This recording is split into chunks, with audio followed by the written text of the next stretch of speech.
Welcome, Leo.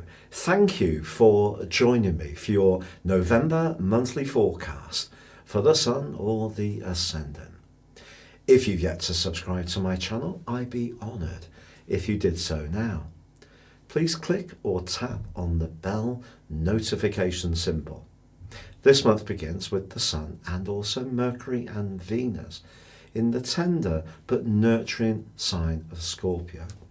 This is very much to do with your home environment, how you feel in terms of your personal security, but also your physical environment. It's to do with the family too.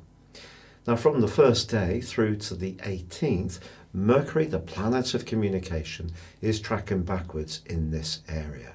So there is the potential for some cross wires. Now, obviously, at this time of the year, often people are planning for those festivities. So if this includes you too, and you are trying to make arrangements, it's probably best to give yourself some wiggle room because there could be some alterations. However, right at the end of last month, there was a new moon on the 28th in the sign of Scorpio, but this arced across the heavens in an opposition with Uranus, the planet of surprises. Now, Uranus has been pushing you to be more open to new ideas about how you link with the wider world. But also the 10th house where Uranus is about physical buildings. So it's not just about your career and employment, although that's possible. It's also about how you may be more imaginative about how you actually structure your home environment.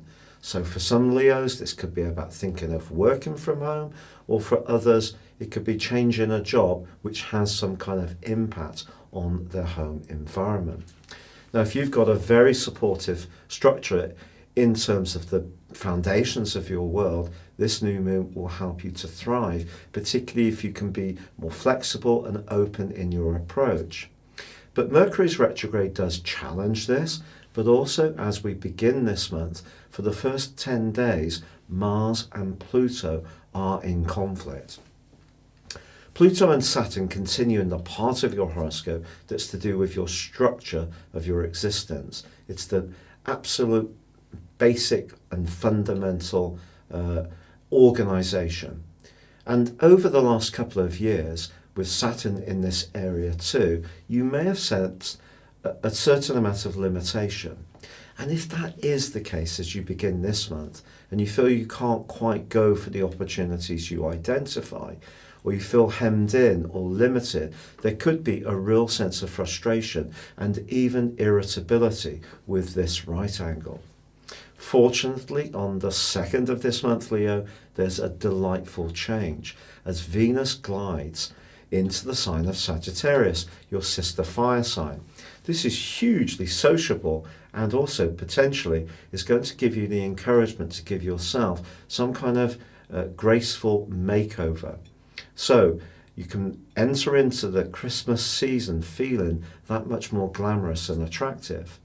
But from the 12th through to the 17th, Venus goes alongside Jupiter, the planet of self-growth and expansion, but also of good fortune, which has been in your sector of self-expression and love and your children for just under a year now.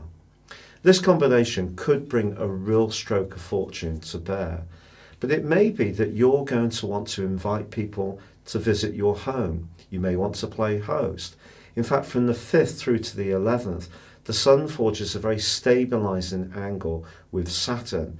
So your talent for organisation can really shine out at this time. There is a quarter moon, however, on the 4th in your opposite sign. And this suggests that somebody very close to you over the following week could seem a little bit out of sorts. Or you may find that two people you're fond of aren't getting on quite so well, and you could find yourself in the role of the mediator. What is true is that from the 11th to the 17th, the Sun forges a fantastic angle to Pluto. So if there are physical changes happening in your world, and for some people that could actually be moving, these are likely to be ones that give you a real sense of satisfaction that something's changing that is going to be giving you a much better foundation to work from. The Sun does forge from the 6th through to the 11th, a very tender link, however, with Neptune. If you're someone with a particular appreciation of helping others, good causes always call out to you. You could do something particularly self-sacrificing across that period of time, and it may be linked to some kind of donation or charitable effort. On the 12th, however, there is a full moon, and your feelings are going to be quite close to the surface. And if there is something a little out of kilter in terms of your work-life balance, this can be the time that you start to address this, especially in the following 2 weeks.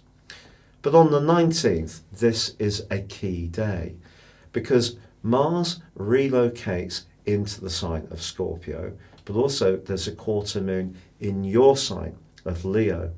So this is going to forge a square to the Sun in Scorpio, and that in turn is joined by Mars, which rules Scorpio. If there is something or someone at the very heart of your world who tends to be resistant to what you want to change, or is a bit of a killjoy, tends to pour cold water on any inspirational ideas you have, they could really frustrate you in the last week of this month. But also on the 19th, Mercury ends that retrograde. So the potential for cross wires is definitely eased away, which we're all going to be delighted about. But then on the 23rd, the Sun moves gloriously for you into the sign of Sagittarius, joining up with Jupiter and Venus, and that's going to give you a real sense of playfulness, and you could find yourself really getting into the festive spirit, particularly if there are invitations to shows, functions, gatherings with other people. But also in the last week of this month, Mars goes into an opposition with Uranus.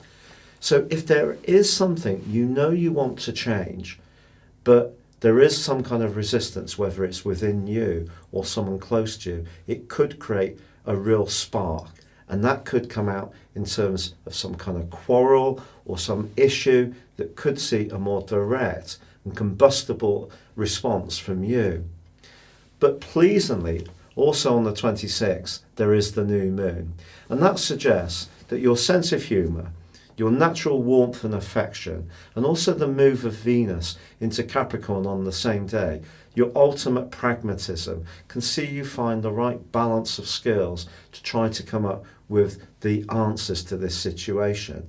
And I think your irritation will only come close to the surface if someone is being really immovable and stubborn when you feel that something does need to change.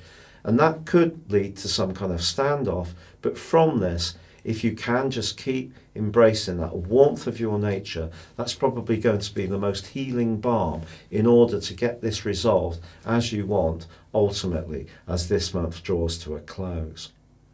If you'd like to know what 2020 would hold for you beyond your zodiac sign of Leo, why not let me prepare your 12-month forecast? If you buy it this year, I'll give you the rest of 2019 free, plus you'll get 30% off. It's based on your time, date and place of birth, so it's totally unique to you. Please see the link beneath this video. But for now, it's been a real pleasure being with you, Leo. Good luck and goodbye.